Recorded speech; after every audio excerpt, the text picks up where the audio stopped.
Falmata, 14, was abducted and raped repeatedly by Boko Haram fighters.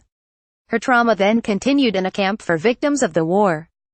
Ferguson for the New York Times Maiduguri, Nigeria. The camp was supposed to be a refuge. Falmata's life had been stolen by war ever since the 6th grade, when she was abducted from her home and raped repeatedly by Boko Haram's fighters for the next 3 years. She finally escaped last spring, slipping into the bush while her captors slept.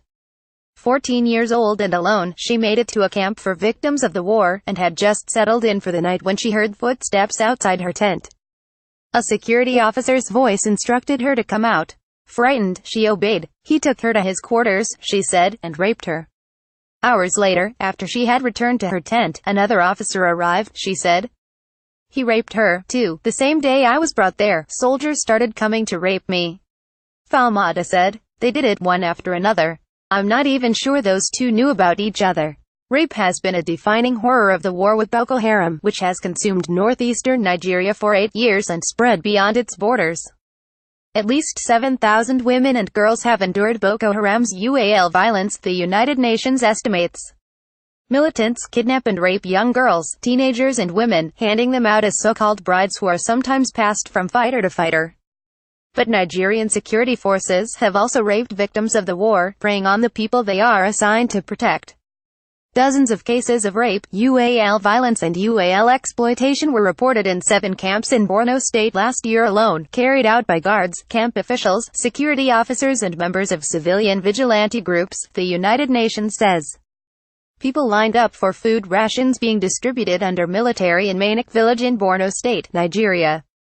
Dozens of cases of rape, UAL violence and UAL exploitation carried out by guards, camp officials, security officers and members of civilian vigilante groups were reported in Borno State last year.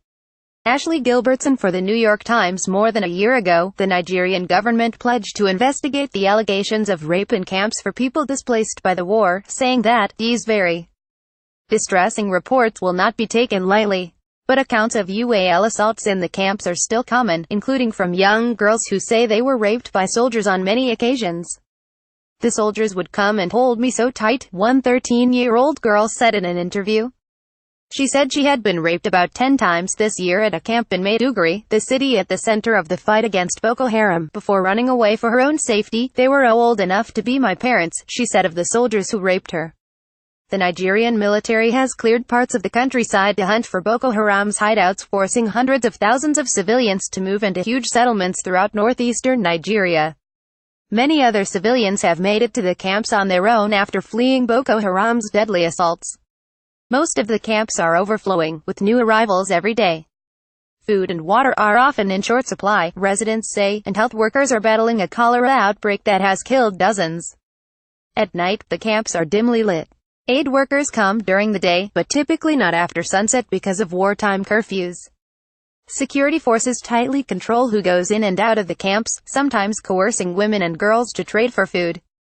Government officials say they need 24-hour security to protect the residents, especially since some of the camps are regular targets of suicide bombers deployed by Boko Haram. But in one camp, called Teachers Village, some residents said the security forces had worked out a system to select their victims. Young women were called to cook for them. After the women finished, security officers insisted that they clean up, telling them to go bathe in the officers' quarters as the men ed. At first none of us knew they were doing this, said Hadiza, 18, but then the stories started to spread around camp that anyone cooking for them would be raped.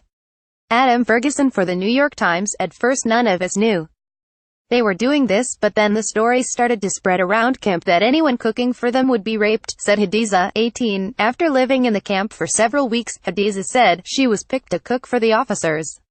She was terrified. Definitely my time has come, she recalled thinking. Later, she was asked to serve water to 4 security officers in their room as they dined. One by one they left, she said, until only one man remained. He dragged her into a separate room and raped her, she said. Hadiza was injured, she said, but didn't ask for medical care, fearing that the officers would seek revenge. She said she tried to keep a low profile for a couple of weeks, but officers spotted her and raped her again. She said she had been raped as many as 20 times in the camp. Once they identified you as a girl they wanted to have with, they would hardly leave you alone a single day, Hadiza said. By spring, word of the rapes at Teachers Village camp had spread so widely across Maiduguri that people began showing up at the gates to look for missing relatives. Distant relatives arrived for Hadiza and took her away. Last year, President Muhammadu Buhari called for an investigation into UAL assaults at the camps after Human Rights Watch detailed the abuse in a report, ordering new measures to protect the vulnerable. Security officers have received more training, and at least 100 female officers have been deployed inside the camps. As a result, the number of complaints of UAL abuse has declined, according to some aid groups and the police. The police have arrested several men for cruelly abusing and exploiting women and girls, according to the United States Embassy.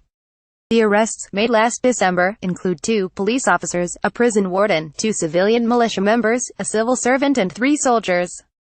But an Army Special Board of Inquiry said in June that allegations against its soldiers at the camps were unfounded, while Jimo Mashood, a police spokesman, said the investigations were continuing. Very little progress has been made by Nigerian authorities to implement President Buhari's promise of justice for the survivors, said Mausi Segun, the executive director of the Africa Division of Human Rights Watch. The delay reinforces displaced people's sense of helplessness, and likely emboldens more perpetrators to prey on their vulnerability. In the war with Boko Haram, Nigerian security forces have been accused of many human rights abuses, including killing innocent civilians and detaining children for months to determine their loyalties. At checkpoints to enter Maiduguri, soldiers and militia members have turned away large groups of displaced people fleeing Boko Haram, unless they can pay an entrance fee, aid workers say. People escaping with their herds are sometimes charged a fee for each animal. Those who can't pay the bribes have been sent back into harm's way.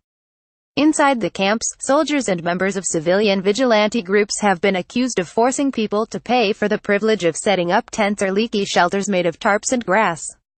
Some displaced people told Amnesty International that they had to sell their belongings to survive, and when they ran out of things to sell, they had to have with soldiers and civilian militia members to get food. Falmata, the 14-year-old kidnapped by Boko Haram, said her ordeal began when she was in primary school, enjoying her classwork and dancing to local kanuri. Militants stormed into her home and took her while she was caring for her sick mother. They forced her to marry a fighter, but that man died in battle a week later, so they gave her to another husband. She tried to resist, so they gave her a third. Barely a teenager by then, she became pregnant, she said, but the baby died days after he was born. One night, Falmata woke up and realized the whole camp was asleep. Now was the time, she thought. She ran until she reached a village, finding an older woman with a lantern who pointed her to a road. Soldiers spotted her and took her to Dalari camp, a sprawling site outside Maiduguri. She thought she was being delivered to safety, but immediately faced the same kind of UAL abuse she had risked her life to flee. And this time it was being committed by the people who were there to protect her. During her 2 months at the camp, she said, security officers, not always the same men, came for her repeatedly. Falmata described the men as soldiers, but it was unclear if they were members of the military, the police, or another security force. She said they carried weapons. I felt it would continue forever, she said of the abuse. She knew she had to flee again, so she asked for a pass to go to the market. She walked out of the camp the same way she had escaped Boko Haram alone, with no money and no idea where she was going. As a little girl, she remembered, she had visited her grandmother once in Maiduguri, but she had only a vague idea where. Falmata spotted a man she had seen around the camp who spoke her dialect, and begged for help. Look, I have a problem, she told him. These people are going to kill me. They come to me every night. The two drove around the city for hours, trying to track down Falmata's grandmother, asking everyone. Eventually, they found her. She had thought Falmata was dead. Falmata now lives with her grandmother, but is too ashamed to tell her what happened. Someday, she hopes to continue her education and become a lawyer. She wants to represent the powerless. A version of this article appears in print on December 8, 2017, on page A1 of the New York edition with the headline Endless Rape as War Refuge Turns to Terror.